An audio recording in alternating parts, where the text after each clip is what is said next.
Get Sweaty with Letty, a wellness program about pain management.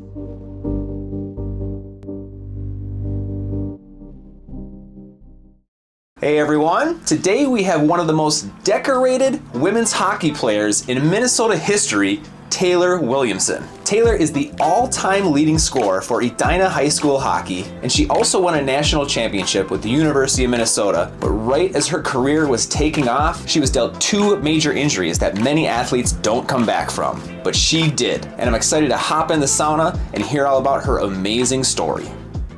I'm excited to be sitting on the bench with a fellow hockey player over here. One of the most decorated high school hockey players in Minnesota history, I would say. All-time leading point scorer at Edina. You were Ms. Hockey, won a national championship with the Gophers. I'm doing you an injustice here by not talking about all those things, but let's welcome Taylor Williamson. Yeah, thanks for having me. I'm super excited to be here. Yeah, super excited to have you here. And you have just an incredible story of perseverance from the unexpected situation that you were dealt as a sophomore in college. Yep. So, Taylor, I always ask people, what brings you into pain?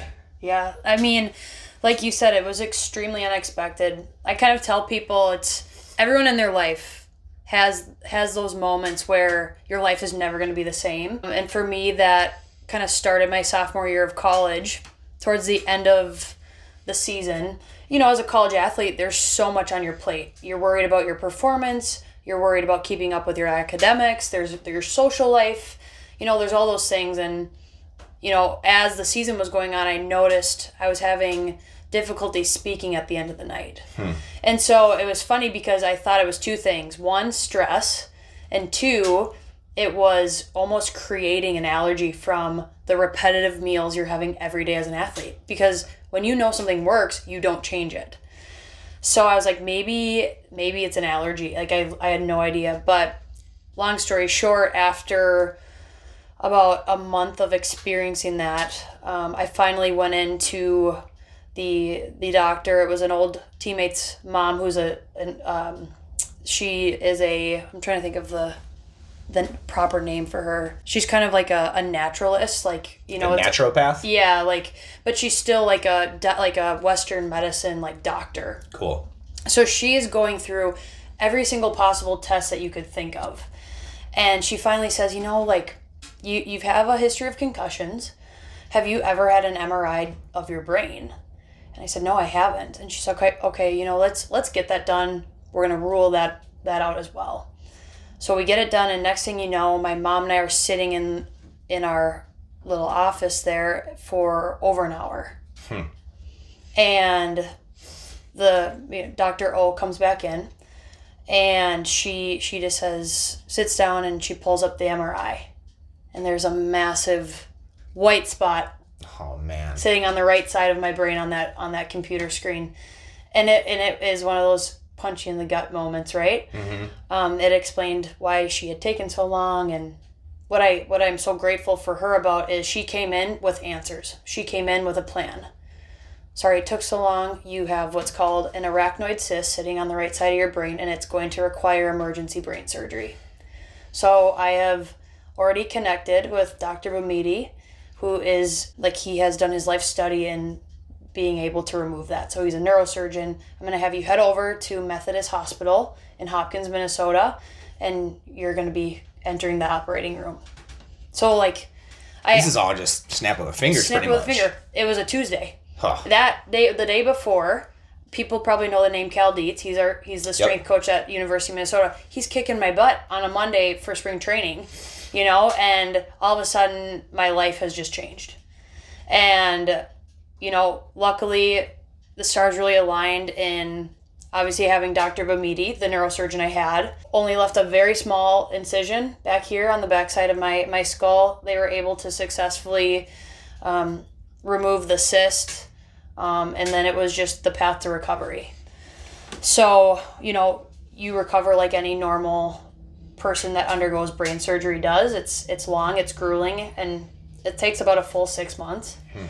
But I was still very determined to come back and play. Like, there was zero doubt in my mind. So around July, when I was given the green light to start training again, they did not give me limits. They're like, yep, you're good to go. And that's an issue for any athlete, any competitor, because, like, I wanted to jump in with both feet. Right. That's all you know. That's all I know. And so from there, all of a sudden, I started to notice, like, the slurred speech was coming back. But then this time, I also was noticing weakness in my arms and my legs. And all of a sudden, I couldn't put my hands up here to put my hair in a ponytail. I couldn't squat. I couldn't get into our normal skating position to stride. And I'm just like, man, like, this is really weird. So we obviously went back in and saw the neurosurgeon, got another MRI, and he said, it's not your brain. Your brain is actually healing miraculously. Like, we can't believe how it looks. Wow. But he left me with, I'm sorry, I don't have an answer to what's going on. And anybody that's gone through pain knows that that's the worst answer you could get. Yeah, because now you're physically feeling it, right? But now the mental component is kicking in, and there's no path towards fixing that. Oh, that had to be just agonizing. It was horrible. And keeping in mind, like, I was still trying to play for the best team in the nation. Right. I'm surrounded by Olympians and All-Americans, and that's a high-level program, so you are expected to give your best. And yet, instead of me going like this, I was doing this. And all of a sudden, my arm weakness got worse. My leg weakness got worse. I was having double vision. I was having trouble chewing and swallowing, so I was like losing a ton of weight. And I'm I love being social. I love my friends, and I couldn't have this conversation. Right. Like, I couldn't talk for 15 seconds before the slurred speech would kick in. And so it became extremely internal, extremely agonizing, and this mental battle of, there is something literally killing me. And what is it, and why can't we find an answer? We're doing tests, we're going to these appointments, like, I have all the access I want as an athlete, and yet we can't find an answer. And so my answer was, just keep pushing. Right, because you're just thinking it's going to get better at some point. They're not telling me there's anything wrong. My brain is healing. I just need to keep going. Right, and that's where I've learned so much. And it's like, as time went on and things got worse and worse and worse, and yet I was continuing to try to play hockey, it all came to a stop during our first weekend series of my junior year. And I woke up that morning for our game day, and I couldn't even sit up to get out of bed. Oh, man. I had to, like, log roll out, could barely brush my teeth. Like, okay, like, just get to the rink for pregame skate. Could barely tie my skates. Man. Is it just like an overall soreness, like you were exhausted, or was it pain, or was it... It's not a pain or a soreness, it's a heaviness. Okay. It's like there's just nothing there to get it up. Same with your legs, there's a heaviness. And it was just one thing led to another. All of a sudden, we're in the game, and I can't see. I have no muscles. I'm basically playing hockey instinctually, right? Like, you know the flow, you know the feel. I'm passing the puck off of my hip, like, right. Totally cheating the system. Oh, man. And we get done with the first period, and I went into, like, the player lounge versus the locker room.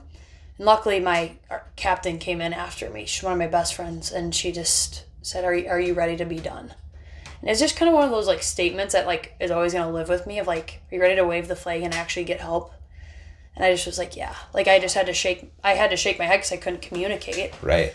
So they rushed me to the hospital, and, you know, that was by far the scariest moment of my life. Scarier than brain surgery, because I'm surrounded by probably 8 doctors trying to figure out what's happening. And I tell people, you know, my mom was sitting there, and I literally, if I could have talked, I would have said, please remove her from the room, because, like, I don't know if I'm going to make it. I don't want to have her be here to see me. Man. Like, and yet, you know, through all that, there was not an attending, but the step below, a doctor who was still in training. He came in at like 4 a.m, And somehow I could like talk. And, you know, he's like, I have a crazy hunch as to what you have. It's a neuromuscular disease called Myasthenia Gravis. It's mainly found in older men. But it sounds like you have it. And I'm like, okay, great. Well, is there a way to run the test? He's like, yep, it's a blood test, but like I'm going to have to get approval from the attending.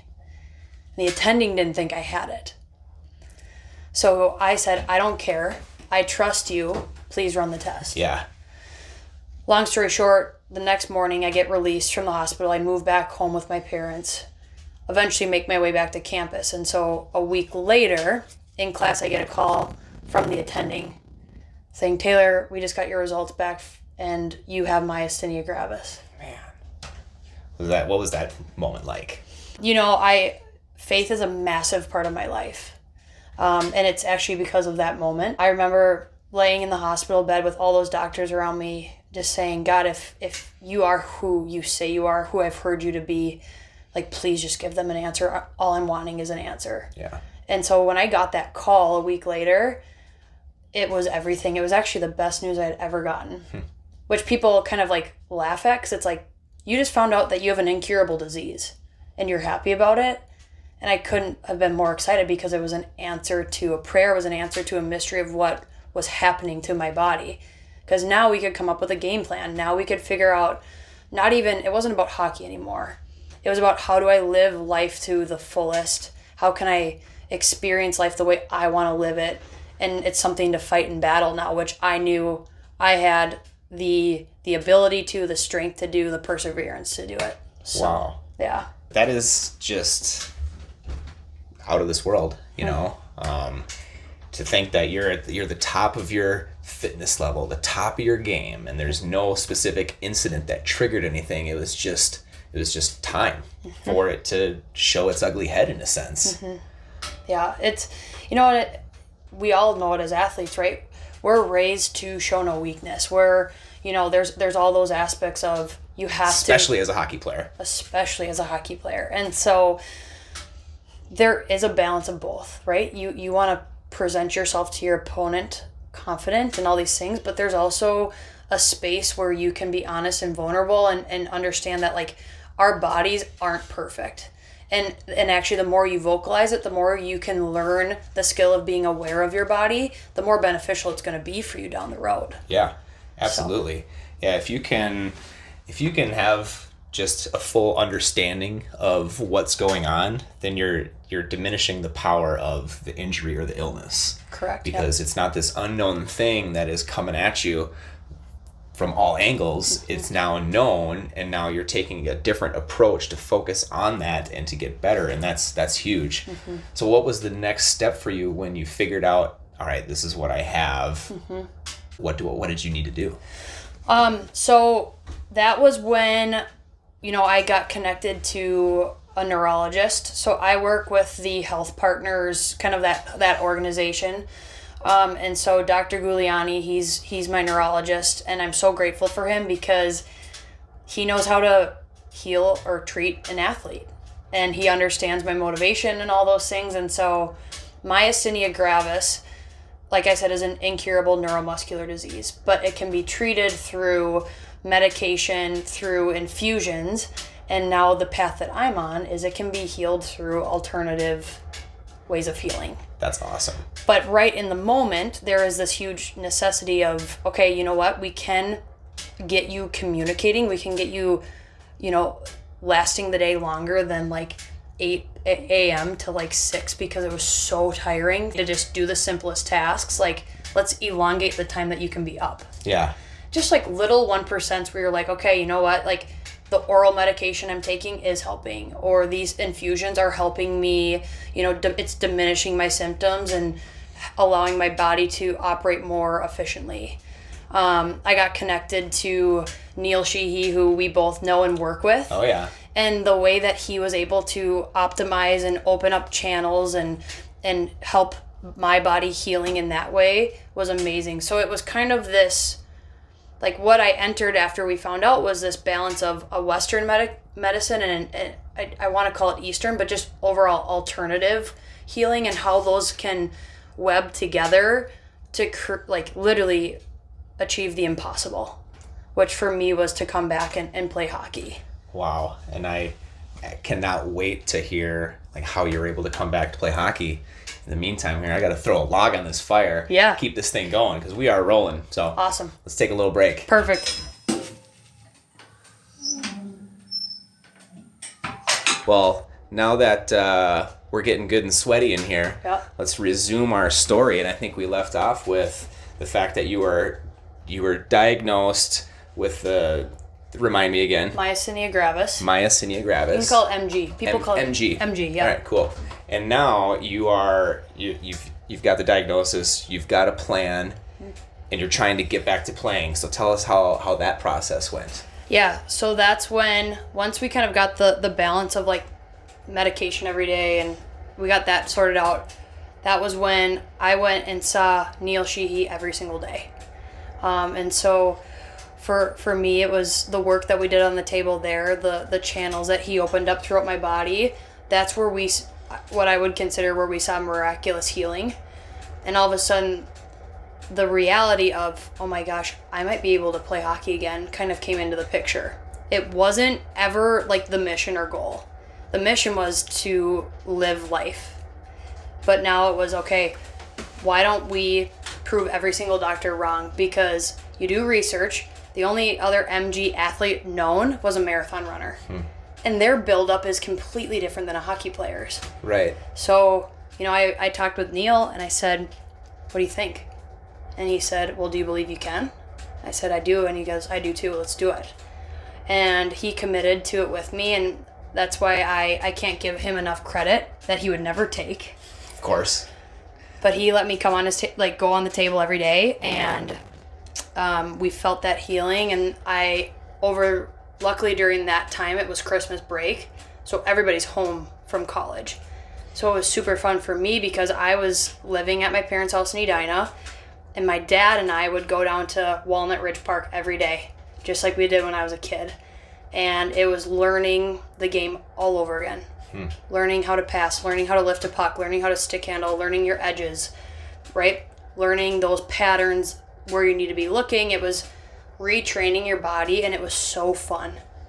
And, as I improved every day, it became, okay, we now need to get permission from the doctors, and then more importantly, we need Frosty to also be okay with it and give me a shot. And Frost is the coach at the U of M, yes, right? Brad Frost is the head coach there and still is. So had all those conversations and got the approval, and I'll never forget the first game that he let me dress. It was our series against Vermont, and we had actually lost that Friday game to Vermont. Huge upset. Yeah.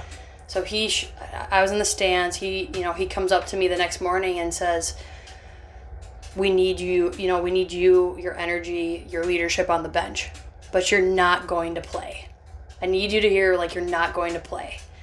I'm like, okay, that's fine. I'm just excited I get to put that jersey on again. Right. So I get to go out there. You feel like a little kid again. That love for the game is back. And it was the third period, and we were up 5 goals, and he taps me on the shoulder. He's like, Willie, you ready? You're going in. And I kind of looked over at him, and I'm like, you told me I wasn't. Yeah, right? But of course, I'm like, I'm ready. Of course I'm ready. Well, meanwhile, my legs are I'm like, oh my gosh, this is seriously happening. We're literally about to achieve the impossible. Man. Every doctor, those hours of appointments, you're not going to be able to do it. You're not going to be able to do it. I'm about to freaking go do it. And it was honestly out of a movie. Whistle blows. So, we have that time to jump on the ice, get ready for the face-off. And the entire bench is erupting. And think about it, it's there's 10 minutes in the game. They're up by 5 goals. The fans are going, why are they all cheering? Yeah. You've got teammates crying, you've got people screaming. I'm gonna cry. And all of a sudden, you see the entire Ritter Arena stand up and start cheering. Oh, man. Because they've been following my story. They're in it with me. Yeah. And it literally felt like it was out of a movie. I'm trying not to be emotional because I'm I got to play this shift. Yeah, and yeah. I think I got, with the time left in the period, I think I got 3 shifts. And it was the coolest moment of my life. to be in that with teammates who saw me for who I was the entire time. They never saw me as sick, right? They were in it with me in the trenches. For my coaches to give me that opportunity, for my dad who stuck it out with me since day one, to be there to witness it. Like, all of it was so incredible and such an unforgettable moment. And it honestly, it catapulted the second half of my junior year.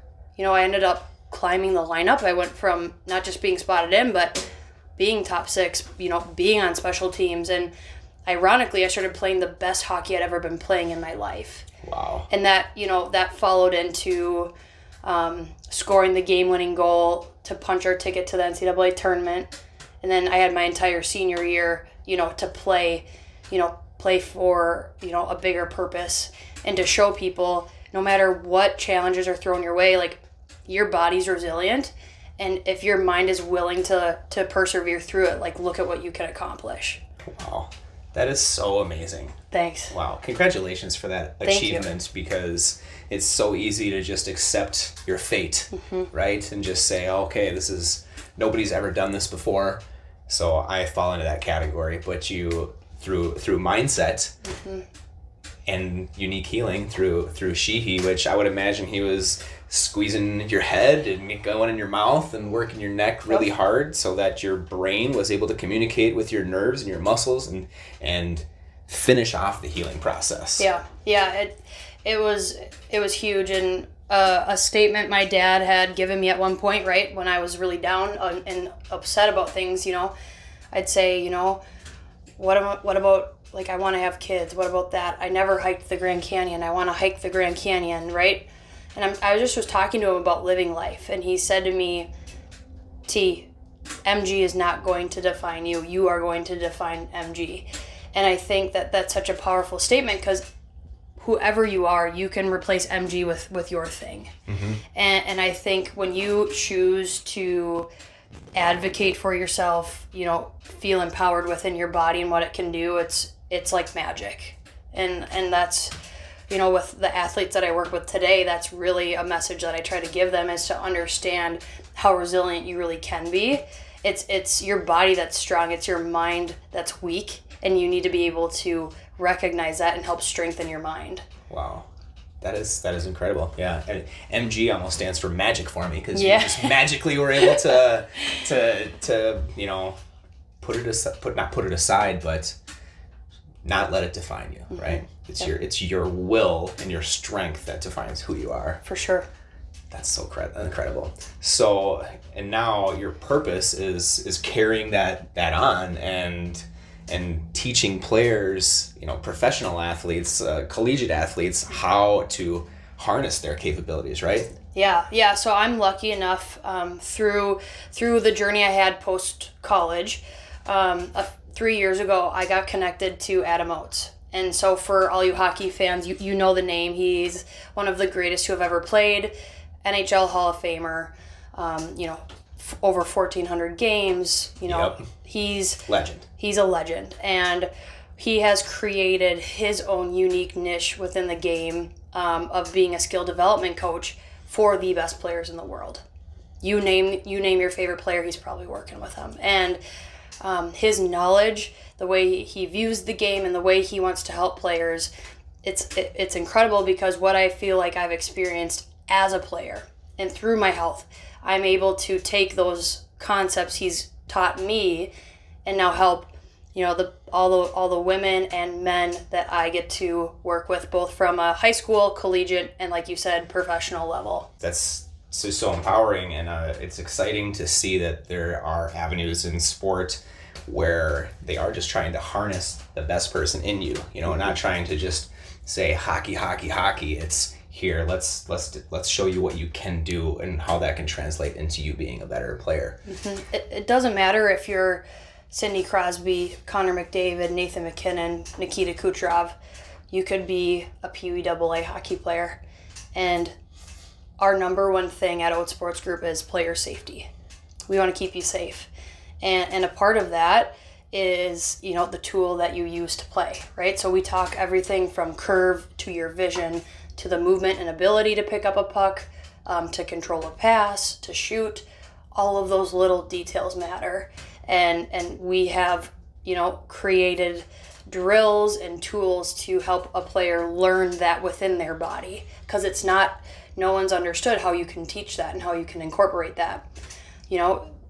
People, players like Adam or Wayne Gretzky, they were fortunate enough through the other sports that they played and the stick that they grew up holding, where they were lucky in the lack of injuries they received and how their abilities developed over that course of time.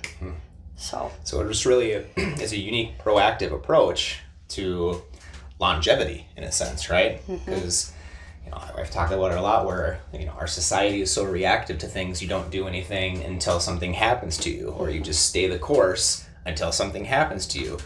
But it's necessary to go outside of the norm and take this proactive approach to just enhance every skill set. Yeah, I feel like you and I can relate to that through our own pain stories.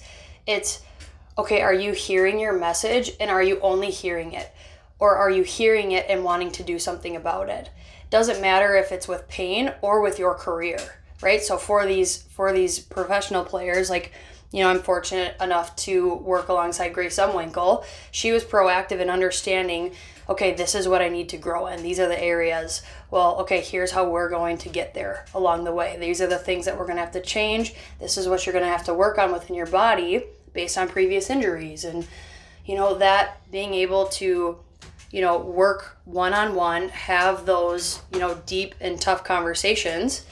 Look at the way that it even helped her career, right? She was Rookie of the Year last year for the inaugural season of the PWHL. And you can say the same with any of Adam's list of players that he works with in the National Hockey League. Wow. Yeah, and Grace was not only the Rookie of the Year, but they won the Walter Cup. So true champion. That has to feel pretty good to, be able to lead someone like that, right? Yeah, it's, I'd like to say, like, we're such a small part of their story. Even say that we're the man behind the curtain.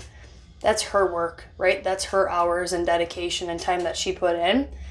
I feel grateful that she's just wanting to listen and has that open mind, and that's what I'd ask of anybody, right? Like, when you experience pain and when you've been in those low places, like you root for people to overcome the adversity.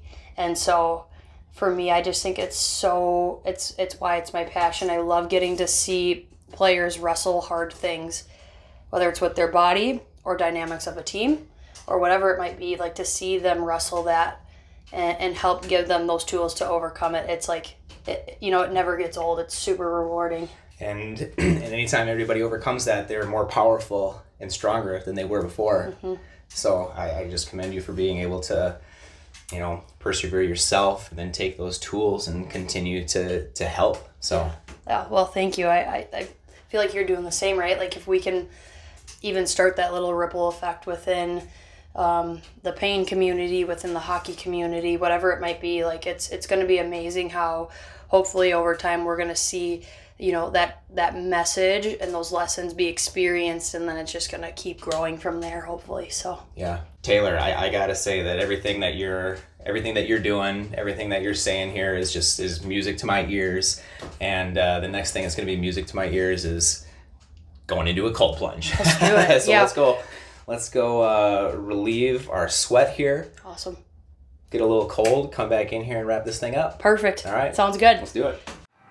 All right, we are ready to purify ourselves in the waters of Lake Minnetonka. Well, for starters, you have to purify yourself in the waters of Lake Minnetonka. That's great. I always set my feet up for success. I gotta be careful with my toe still. Cut it going into the ice. Like last week, still have stitches. Oh no. Yeah, so I get to do a fun, like, we can go in a little bit, but. Oh yeah. Yeah. Oh, that feels glorious. We had a little cold snap overnight last night, so this area was all ice about an hour ago. Whew. So it's about as cold as water gets. Yeah. Feels so good though. How often do you like to cold plunge, Taylor? Honestly, as much as I can. I like sauna and cold plunge a few times a week, the way that it just makes your body just pump all the That's right. all the good stuff and the good stuff in, bad stuff out. Deep breathing. Yeah, it just keeps that engine running, you know. If there's anything stuck in there, this is gonna clear it out. That's right. Feels really good. Yep.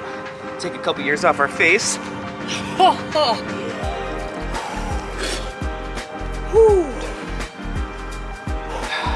We'll get the feet-loving community too. Yeah, the foot fetish right here. There's a channel out there called Feet Finder. This might be on. I know you're looking for it. Yeah. This foot is all yours. It could be yours. Oh yeah. Woo. All natural too. All natural, exactly. Yeah. The negative ions of the water, like a lake water, are just more effective and healing than a tub of water. So that's why we like the nature component. Oh yeah, this feels great though. Feels awesome. And then you get right back in the warmth. Right back in the warmth. Yep, that contrast therapy. And now you're fine. Once you numb up. Yeah, now we're just at the stage where we can stay here all day long.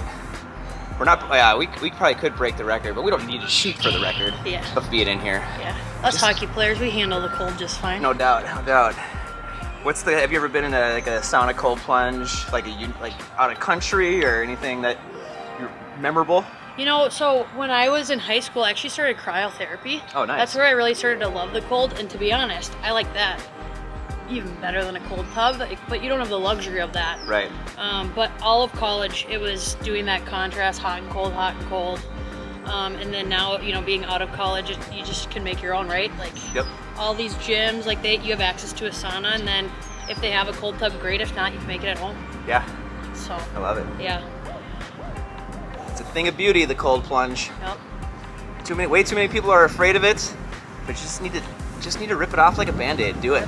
And it feels so good when you're done. It does. All right, I think. Let's call it. Let's call it.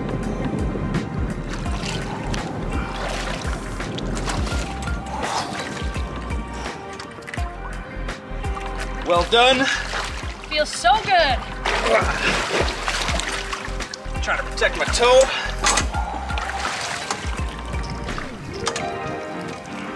And that's all she wrote. So Go back good. in that plunge. Let's do it. Woo! It actually feels unbelievable. You hear that? It feels unbelievable.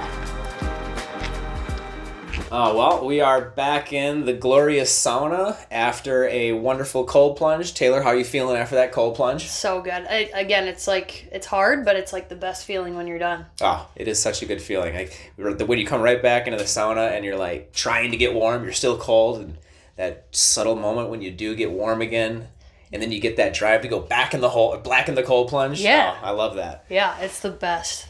So Taylor, we've heard your amazing story and what you're doing now. But tell us how you're taking care of yourself now, and how, and what kind of shape you feel like you're in after everything that you've endured. Yeah, I would tell you that I'm still on the path of healing. I don't think that ever ends.